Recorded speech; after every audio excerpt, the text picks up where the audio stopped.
Tanah Malai ini sebenarnya adalah dasar daripada bulu perindu. Jadi ada dua versi sendiri di Kalimantan tentang bulu perindu. Yang dari bambu sama yang dari akar. Songkolasan, songkolimo itu artinya untuk jadi pemikat. Atau pelet kalau bahasa kita ya.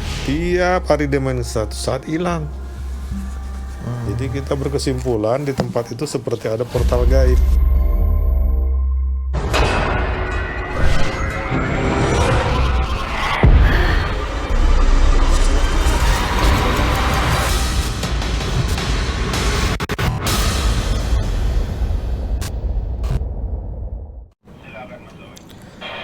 Assalamualaikum warahmatullahi wabarakatuh. Selamat malam Sobat Kumis. Gimana kabar malam Jumat ini? Semoga dalam keadaan yang sehat walafiat ya. Amin. Balik lagi bersama saya Oik di podcast Kumis, Kupas Mistis, acara yang bahas tentang hal-hal mistis di sekitar kita. Kali ini Sobat Kumis mungkin tahu ada yang namanya benda mistis bulu perindu. Dan mungkin ini salah satu bulu perindu yang asalnya dari Kalimantan, yaitu tema kita hari ini, asal-usul bulu perindu Kalimantan. Dan saat ini telah hadir usul kita, tamu kita yang istimewa. Beliau seorang pakar spiritual. Mari kita sambut Ki Saung Rahsa. Ki Saung, assalamualaikum Ki. Waalaikumsalam ya. Gimana Ki kabarnya? Alhamdulillah baik. Dengar-dengar kemarin habis sakit katanya. Iya, kecapean. Kecapean apa nih? Ya. Bisa diceritain nggak sedikit? 2025 itu full acara dari Januari di Bali ya, sampai acara Labuan Segoro Kidul di Jogja. Dan saya setiap bulan itu mengikuti acara Anggorokasi di Jogja, acara Selasa Kliwon. Ini kegiatan FKPPI ini gitu atau gimana? Kegiatan FKPPAI dan non FKPPAI, kegiatan budaya. Oh. Ya. Juga di Jambi, di Gunung Salak, pengibaran bendera merah putih 100 meter. Oke. Iya. Ikut semua tuh ya? Iya. Dan semua di akhir tahun adanya atau gimana? Enggak, setahun itu full. Oh, setahun full. Jadi pada saat acara kan perlu rest ya, perlu istirahat. Pas nanti ini transmission minta, saya lagi rest itu, lagi istirahat ya. Lagi gak enak badan. Makanya baru kesampaian hari ini lah ya. Hari ini bisa. Alhamdulillah. Ya, alhamdulillah. Makasih nih Ki udah mau mampir lagi di Kumis nih. Sama-sama. Ki, kalau boleh tahu nih sebelum kita masuk pembahasan kan mungkin cuaca di Indonesia ya mungkin lagi nggak karuan nih. Apa karena memang mau tahun baru Cina kah? Kan kalau mitosnya tuh mereka kalau hujan banyak rezeki gitu. Kalau dari penglihatan seorang Ki Saung sendiri, apa nih? Ada nggak sih 2026 ini good news sama bad newsnya gitu? Dengan Yang kondisi sekarang dulu gitu. ya. Oke, bad news dulu. Bad news dulu ya. Pembersihan ya, cleansing. Jadi kalau buat mereka-mereka yang keburu sadar gitu ya, buru-buru istilahnya meruat dirinya, itu lebih baik ketimbang di cleansing oleh alam. Ya, kalau good newsnya itu 2026 ini peluang besar luar biasa yang bisa kita ambil untuk penentuan 10 tahun ke depan. Oke. Ambil keputusan untuk diri kita masing-masing. Oh gitu. Ya, dengan cara melepaskan diri dari orang-orang yang istilah kami di dunia metafisik tuh vampir psikis. Orang-orang vampir psikis tuh orang-orang yang suka menggantungkan dirinya. Kita melihat mereka itu bisa kita anggap sebagai pendukung, tetapi sebenarnya mereka itu parasit, kayak benalu. Ini setiap orang nih, bukan pemimpin kita doang atau gimana? Ini saya sengaja pakai bahasa ambigu ya. Jadi ya pokoknya itu peringat, udah lepaskan diri dari orang-orang seperti itu jika ingin 10 tahun ke depan sukses. Karena mungkin pertanyaan selanjutnya nih akan menuju ke kalau dari segi politik sama pemerintahan 2026 ini gimana nih Ki gitu. Lebih ke situ sih Ki. Kalau boleh tahu menurut Ki Saung gimana? Sudah terjadi di pemerintahan kita. Sudah terjadi cleansing itu. Sudah terjadi orang-orang yang betul-betul berkualitas muncul. Tetapi kan kita hidup di Indonesia yang penuh dengan etika. Nah, penuh dengan unggah-ungguh sehingga kemudian langkah itu terasa lambat. Jadi ini yang kita harus maklumi kebijakan-kebijakan pemerintah. Saya bukan mendukung pemerintah ya, saya cuma menganalisis, membaca langkah-langkah pejabat-pejabat penting kita, terutama orang nomor 1 di Indonesia yang sangat-sangat mengerti adab dan etika beliau itu. Beliau juga tidak suka istilahnya membuat musuhnya hancur, malah ingin menyadarkan musuhnya, artinya tidak menjatuhkannya, merangkulnya. Tapi ini kan berisiko tinggi kalau dalam dunia politik. oke. Iya. Tapi berarti kedepannya rakyat Indonesia ini akan membaik lah ya. Sangat membaik. Kita itu kalau mau melihat di ujungnya itu kan menjadi mercusuar dunia itu bukan omong kosong. Tapi untuk perjalanan ke sana tentu akan banyak pengorbanan-pengorbanan yang luar biasa kan. Pengorbanan itu nggak hanya dari sisi manusianya, tapi juga lingkungan, alam, Semuanya ya. semua akan kena ya. Ya alhamdulillah kalau kabarnya akan seperti itu gitu, Iya. berangsur-angsur membaik. Nah, kebetulan lagi kan memang tadi saya sebutkan juga mau menuju tahun baru Cina dan sekarang mau masuk bulan Ramadan gitu. Maksudnya di sini kalau dari segi paranormal masih banyak nggak sih orang-orang yang datang ke Kisaung untuk mungkin sesuatu gitu, minta tolong atau apa, dan kebanyakan apa masalahnya gitu? Kalau dari kacamata perspektif tahun baru Cina, itu kan nanti pertanyaannya adalah apa yang bisa memberikan apa yang jadi sio-sio yang nggak beruntung gitu. Ya, apa itu istilahnya? Sio-sio yang tidak beruntung ini akan mencari solusi supaya Ciong jangan ya, sampai ciong. ya. Istilahnya ciong kali. Ciong, betul. Jangan sampai ciong. Caranya bagaimana? Caranya melakukan, kalau salah ciswak ya kalau nggak salah itu. Pokoknya kalau istilah Jawa itu kan ruatan. Ruatan, ya benar. Di Cina juga ada, benar. Iya, ada budaya Cina dan kita kan kurang lebih hampir mirip. Oh, lebih ke situ kebanyakan minta tolongnya atau gimana? Iya, jadi cara mengatasi biar jangan sampai ciong.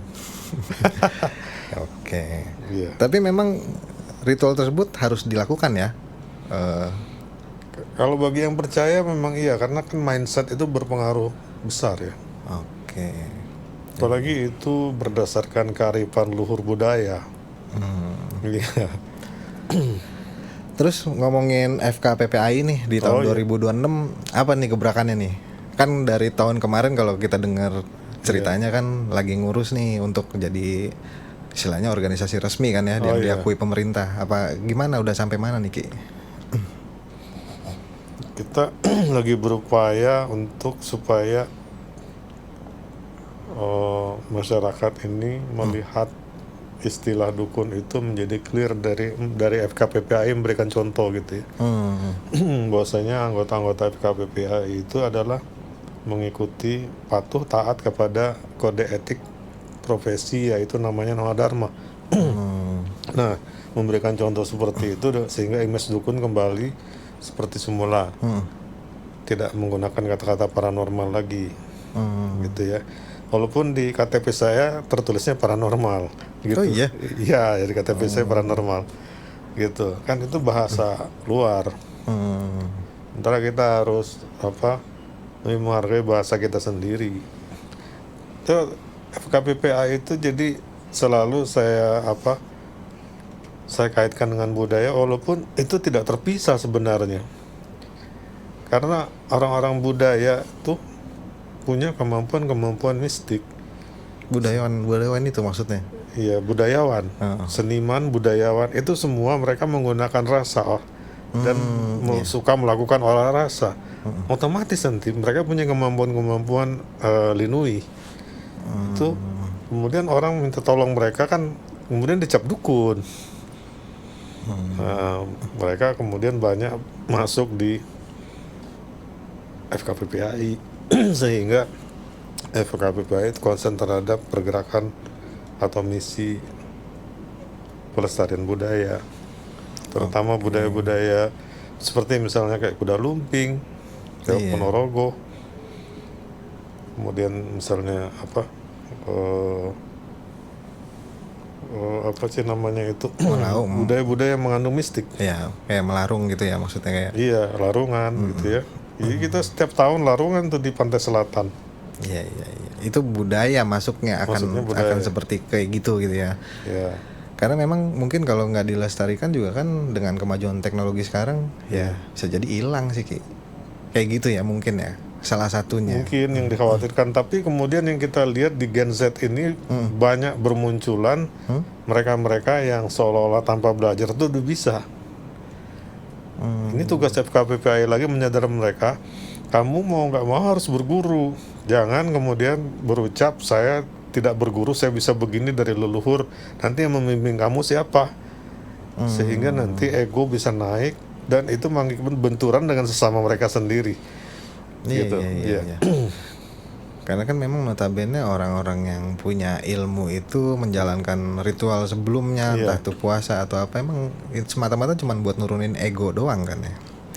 Ya maksudnya Betul. ketika punya ilmu kan Iya. kalau itunya nggak dimainin dulu gitu, Iya. maksudnya nggak diturunin, Betul. ya bisa semena-mena gitu. Betul sekali, betul sekali. Nah kepo sedikit nih kalau Iya. kegiatan Ki Saung sendiri nih di tahun 2026 nih apa nih Ki di dunia permistisan? Di dunia perbisnisan. Permistisan, maaf. Oh, dunia mistis. Ya. Itu tadi ada fenomena baru kebangkitan kayak apa itu? Ada yang bilang reinkarnasi, satu ya. Di anak-anak muda tiba-tiba mereka muncul di TikTok tuh, fenomena itu banyak tuh. Kayak fenomena ada anak muda yang dia sekali colek aja orang langsung masuk gitu ya. Oh gitu. Iya. Terus cewek-cewek muda yang tiba-tiba punya kemampuan terawangan, punya kemampuan membaca masa lalu, masa sekarang, masa depan seseorang gitu ya. Jadi ada kebangkitan-kebangkitan seperti itu. Dan ada lagi fenomena yang namanya star seed. Apa tuh? Star itu bintang, seed itu benih. Jadi seperti seseorang yang merasa dirinya itu ada gen makhluk dari angkasa luar. Contoh ya kayak nanti ini akan kita bahas ada itu. Jadi kalau dulu mitologi dewa dewi turun ke bumi kayak contohnya 7 putri kayangan mandi bertemu diintip sama Joko Tarub ya kalau nggak salah, diambil selendang. Nah kemudian akhirnya jadi istrinya, itu benih starseed namanya. Karena dia bukan penghuni di dunia ini. Persilangan lah ya gitu. Ya entah dari planet Sirius, entah dari planet yang mana gitu kan. Ya. Gitu. Berarti memang berkembang terus masih ada perkembangan ya. Banyak. Jadi banyak kalau kawan-kawan paranormal ini saya ingatkan tidak mengikuti perkembangan zaman. Mereka masih berkutat di susuk, santet gitu ya. Sementara di dunia metafisika itu sudah berkembang jauh. Nah itu tadi pemahaman tentang starseed, pemahaman tentang energi kuantum, gitu. Jadi emang paranormal atau yang bergerak di bidang itu pun harus update ilmu ya. Harus mengikuti perkembangan. Nah, Ki Saung nih sebelumnya kan kita udah pernah bahas ke daerah yang kita bahas ini nih kayak Gunung Bondang, Kalimantan Tengah gitu. Iya. Itu kan bisa dibilang lokasi yang cukup melegenda ya. Iya. Nah, Ki Saung sendiri ada cerita dari situ nggak kira-kira? Gunung Bondang ini legenda ya. Pertama kali saya mendengar Gunung Bondang ini Murung Raya, itu Dayak Murung ya. Itu dari almarhum sahabat saya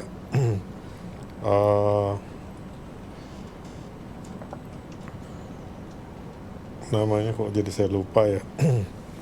Udah meninggal, udah tua. Itu kita anggap sesepuh lah. Nah, dia dulu yang cerita itu Gunung Bondang. Jadi saya tahu, di sana ada Dayak Murung, itu peletnya canggih katanya. Namanya Kiai Haji Busiri yang cerita itu, almarhum. Kemudian yang kedua kali saya tahunya dari Ibu Kameliati ya, dari Kalimantan Barat, yang dia itu kebetulan ikut meramaikan stand, kalau sekarang dibilang UMKM ya, dari Kalimantan Barat di Pekan Raya Jakarta. Dari dialah saya dengar cerita mengambil sesuatu di Gunung Bondang dengan melalui suatu ritual yang tidak boleh ke sana, itu hanya beberapa orang, harus rame-rame. Ya. Jadi itu adalah kisah Gunung Bondang itu berkaitan dengan legenda Bulu Perindu. Oh, jadi di situ mulai masuk ya bahasan kita. Iya. Asal muasal Buru Perindu Kalimantan gitu ya berarti. Nah, Ki Saung sendiri sebenarnya ke sono itu sudah melakukan perjalanan ke sono atau melalui ritual meditasi atau kayak gimana nih Ki? Kalau pengalaman yang Ki Saung selain dari cerita ya? Gini ya, kalau ke Gunung Bondang saya belum pernah. Saya memang juga, saya lahir di Kalimantan, di Samarinda, jauh ya, Kalimantan Timur.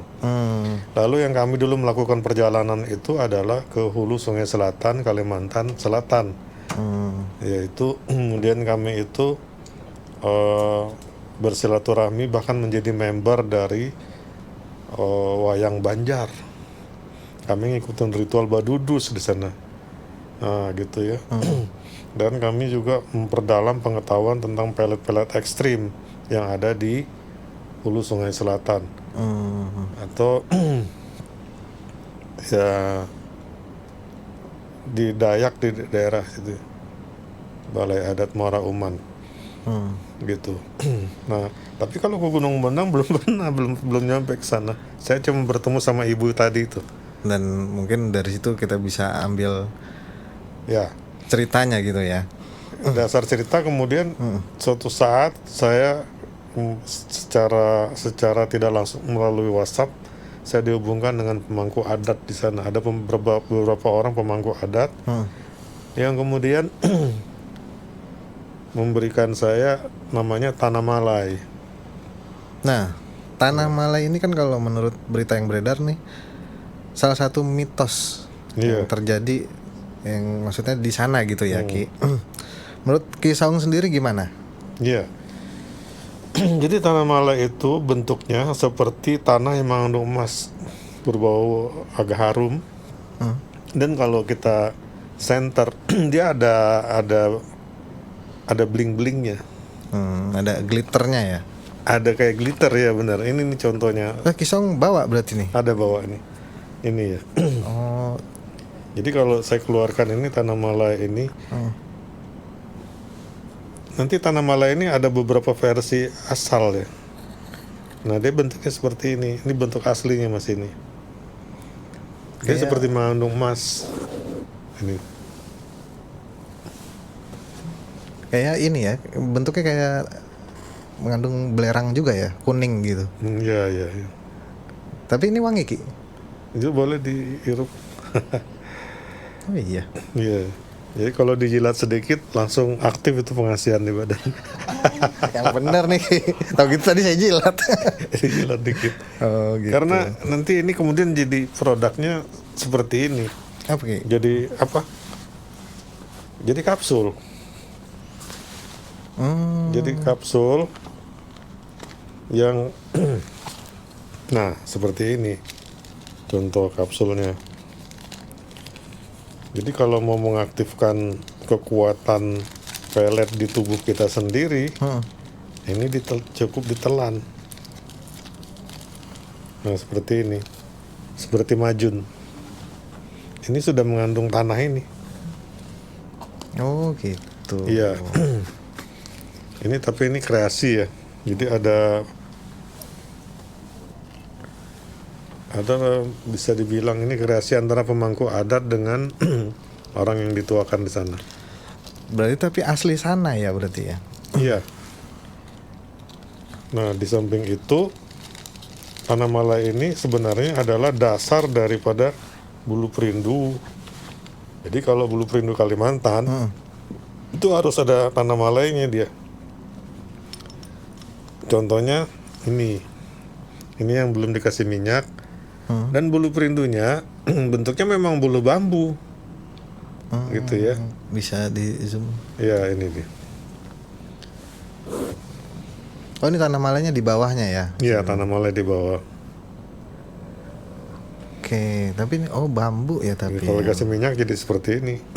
Ini kan sudah jadi minyak. Dan ini dipakainya bentuknya minyak berarti konsepnya gitu. Iya, Maksudnya yang dipakai dioleskan minyak. gitu. Sebenarnya nggak usah dipakai juga, dibawa-bawa aja. Iya. Oke. Kalau yang umum ketahui bulu perindu itu kan seperti akar nih. Ya, kayak akar. Jadi seperti Biasanya warnanya akar. merah, Diki. Ya? Biasanya warnanya merah. Enggak. Ini putih ini adalah minyak. Ini juga sebenarnya udah campurannya. Jadi ada yang dibilang tampuk habang. Tampuk habang itu minyak kelapa hijau. Tapi yang di atas itu minyak kelapa tunggal. Iya. Bentuknya kayak benang ya, Ki ya? Ada benangnya memang, tapi itu ada kayak akar-akar yang sepasang itu akar dia. Ini yang di Akar, bulu iya. perindunya. Dan Akar bulu perindu. ini ada jarum, Ki, di sini, Ki. Itu kan sesuai ajaran dari Kalimantan. Di sini harus ada jarum. Harus ada jarum, kemudian ada kapas bujang dan tampuk habang ini minyaknya.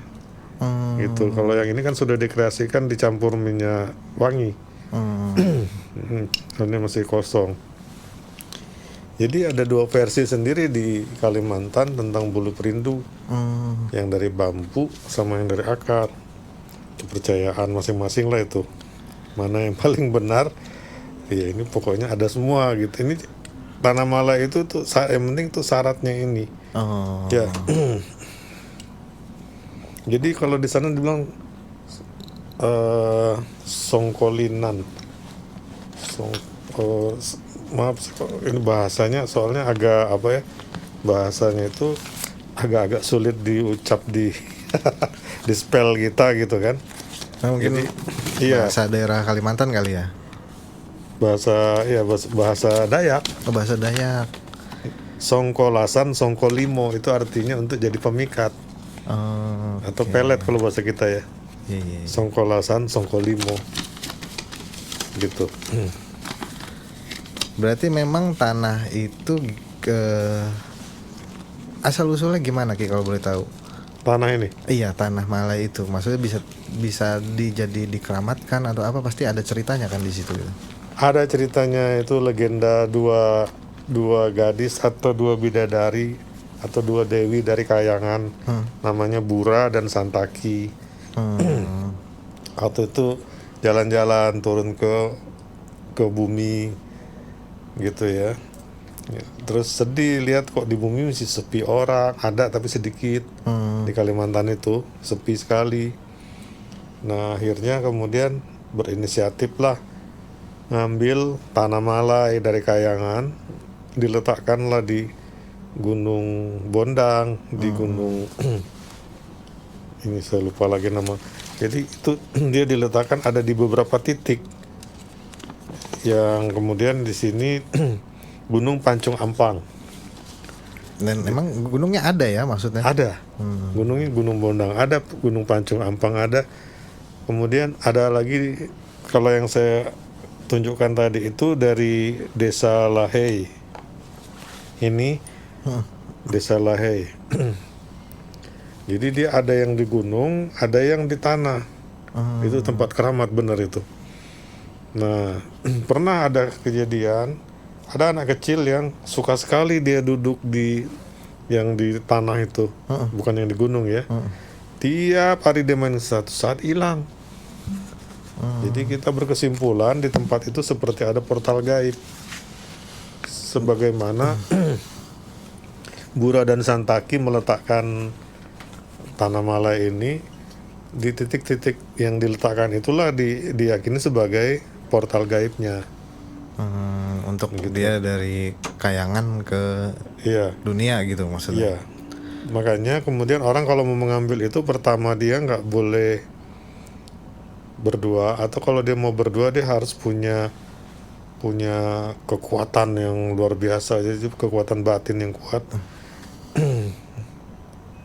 Kayak contohnya tadi itu Nyahu dan Koningan berdua yang tahun 1720 menemukan itu di Gunung Pancung tadi.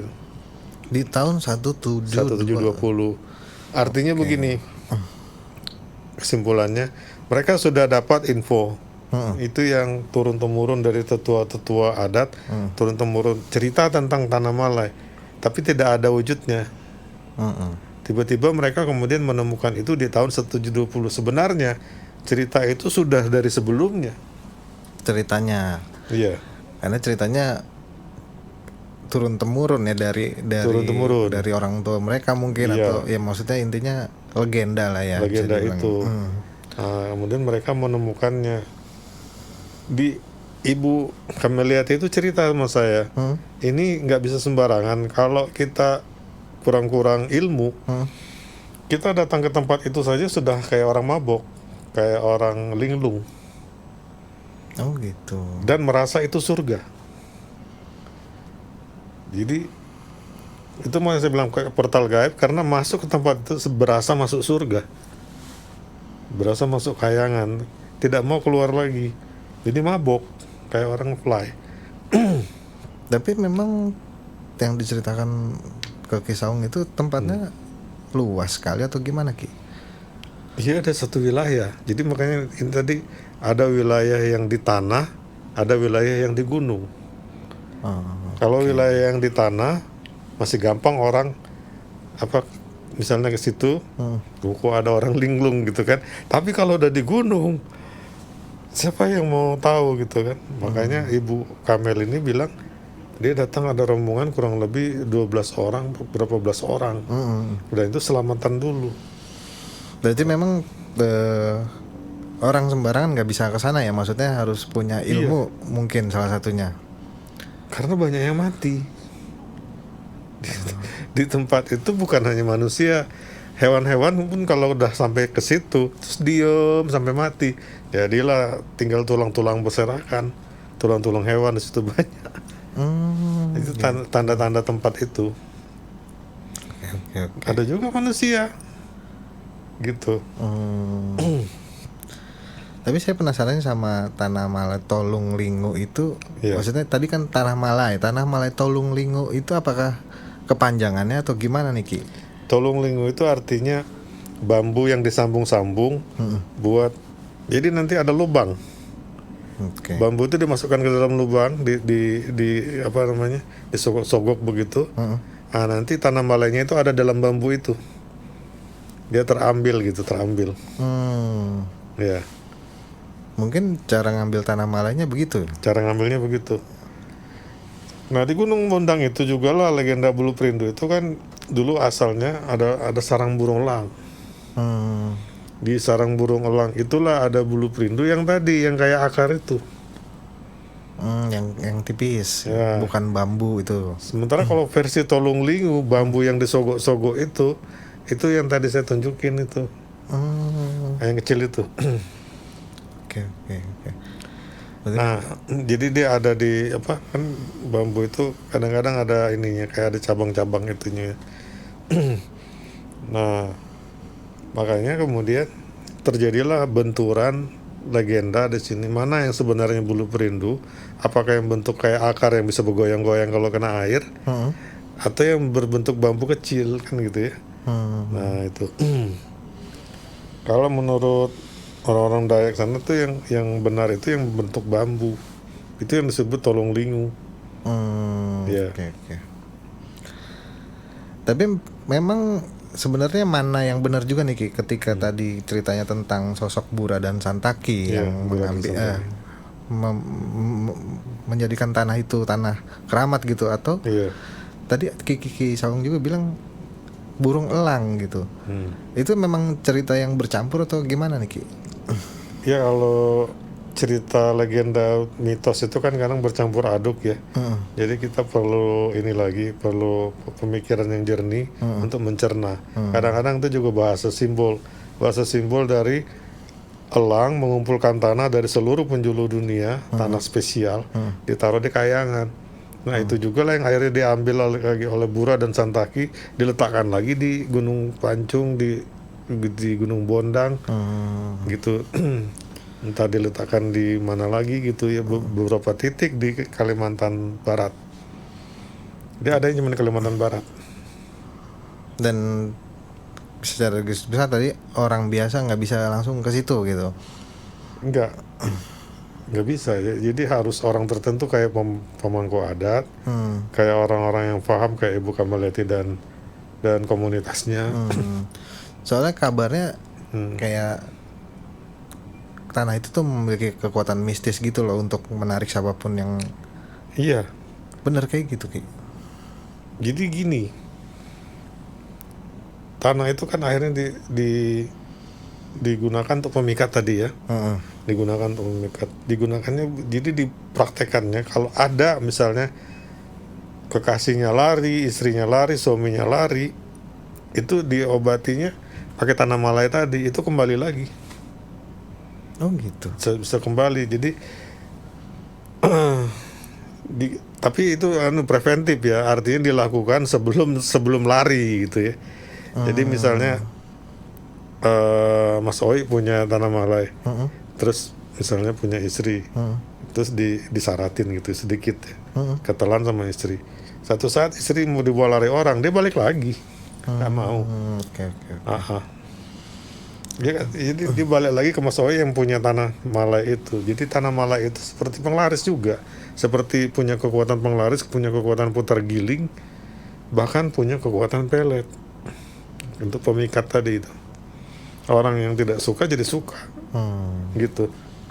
Tapi memang kalau boleh ngomongin sedikit tentang Kalimantan itu memang terkenalnya dari segi mistis itu ilmu apanya Ki? Sebetulnya Kalimantan tuh ilmu mistiknya itu defensif ya, tidak akan keluar kalau tidak diganggu. Aslinya begitu. Jadi ada dulu unggah-unggunya kalau di sana dikatakan etika ya.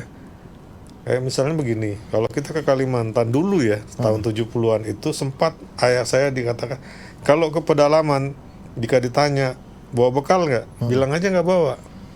Karena kalau dia bilang, iya saya bawa bekal, dianggap dia bawa ilmu, jadi harus dites. Dan bahaya, kalah mati. Itu dulu begitu. Oh gitu. Iya. Karena kemudian kalau misalnya bilang tidak ada bawa bekal, dijamu sama mereka, bahkan bisa dinikahkan sama anak gadisnya. Itu banyak kejadian juga. Akhirnya apa yang terjadi? Nah disitulah kita paham. Saya dulu lihat anak buah bapak saya yang dari Pulau Jawa, mereka balik-balik lagi ke Jawa, betah di Kalimantan, nggak mau pulang. Katanya kalaupun pulang, terus yang dari sononya nggak boleh pulang. Waktu itu dengar cerita sih katanya alat kelaminnya hilang gitu.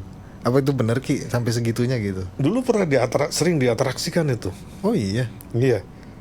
Sering diatraksikan, bisa dibuat hilang. Oh. Itu benar itu. Berarti sakti juga ya. Memang luar biasa kalau di Kalimantan itu. Karena saya juga lahir di Kalimantan, jadi saya tahu mistik-mistik di sana itu. Tapi karena kekuatan mistis di Kalimantan ini kan sangat kuat bisa dibilang kan gitu.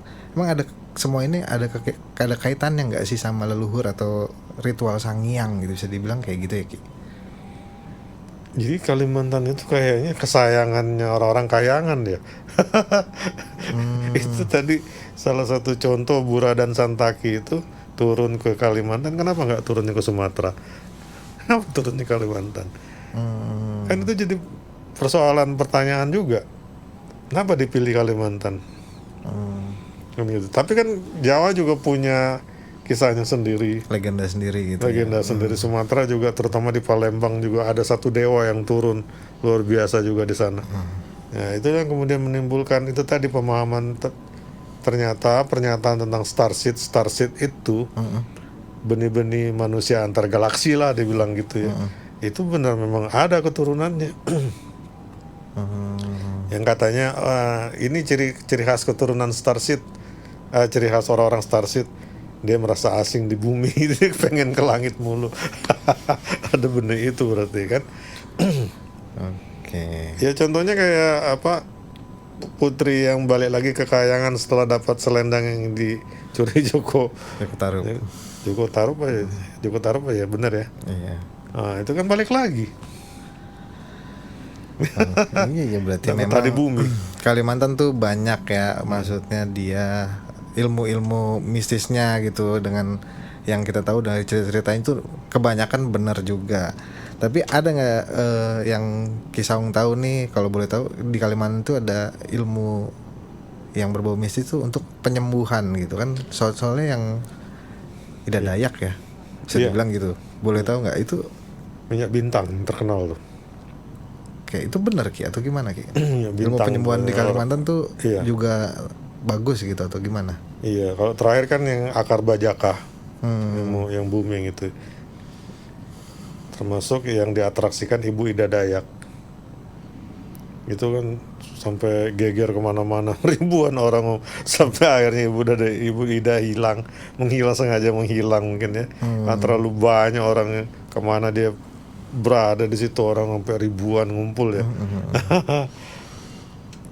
Nah, jadi memang terutama alam Kalimantan itu banyak mengandung herbal. Bahan-bahan herbal Herbalan. itu memang luar biasa ya.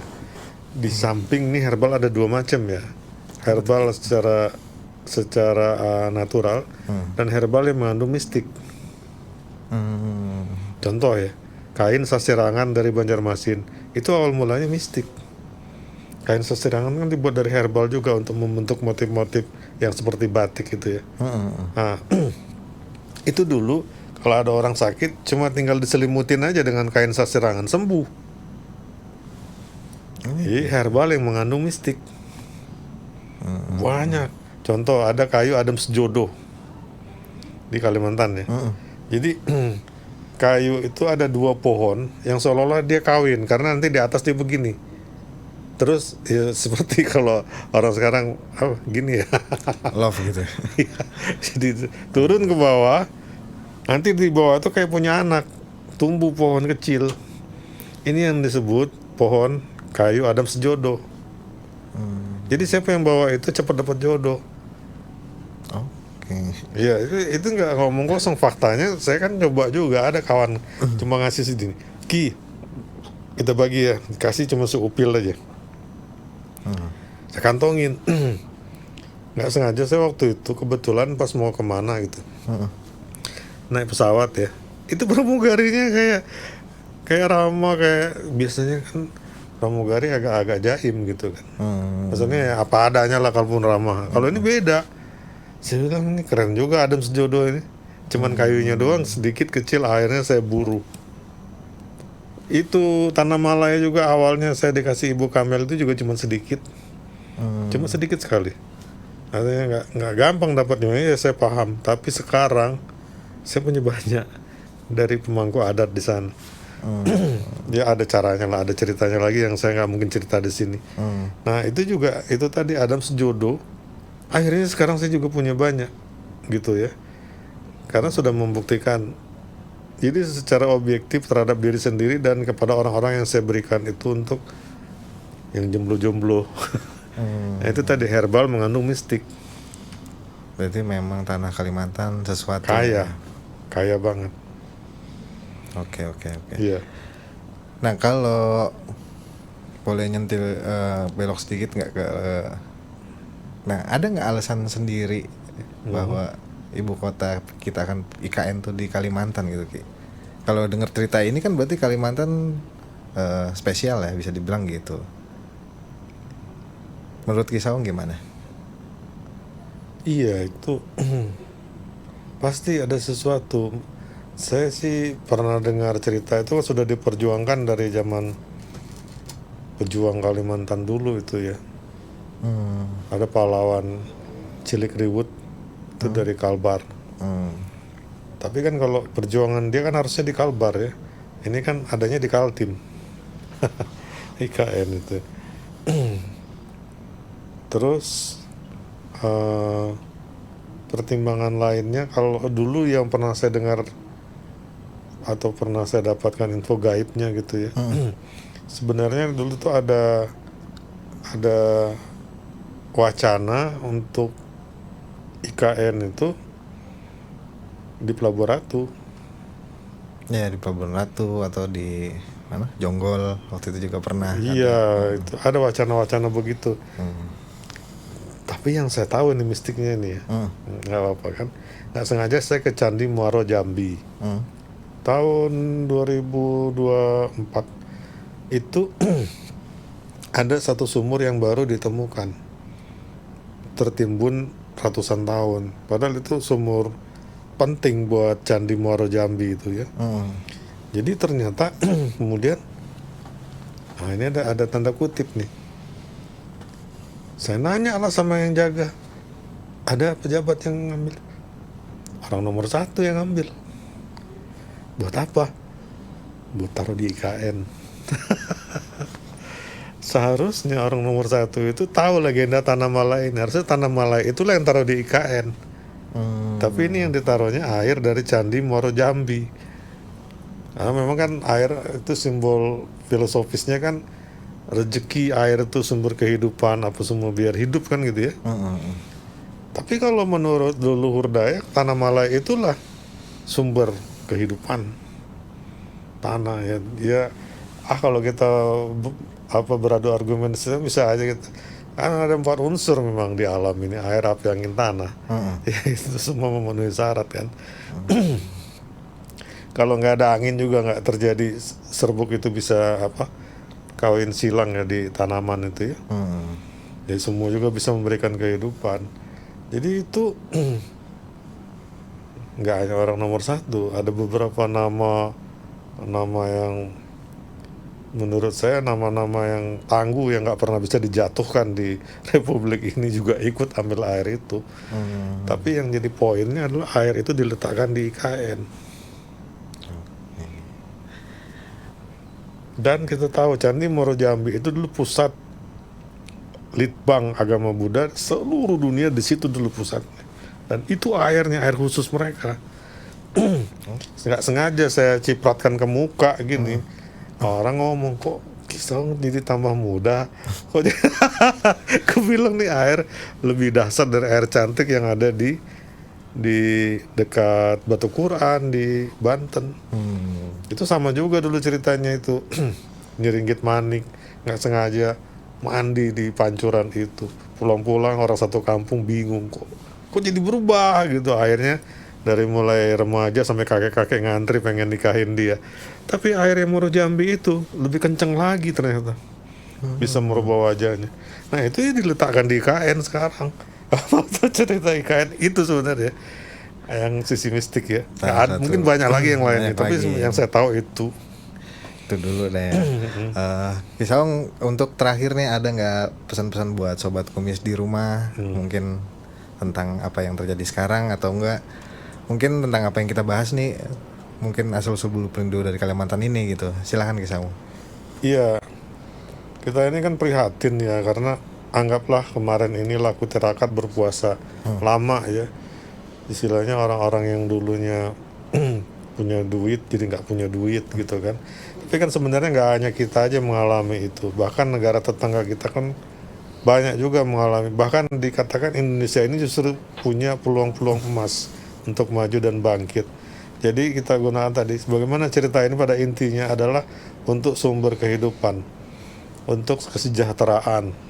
Artinya saya berpesan di sini tetap optimis. Baik, demikianlah obrolan seputar misteri kita dengan Kisaung. Semoga ada pelajaran dan pengetahuan yang bisa kita ambil dari obrolan ini. Sekali lagi Kisaung, terima kasih udah mau mampir di sini. Mudah-mudahan sehat selalu Ki. Amin. Oke, dan terus update kumis kupas mistis di YouTube Dulen Transvision atau Transvision Official, karena selalu ada kisah-kisah mistis di setiap episode-nya. Dan apapun yang sedang kamu hadapi, semoga keyakinan pada Tuhan selalu memberikan ketenangan. Saya Oik undur diri. Assalamualaikum warahmatullahi wabarakatuh. Salam kumis.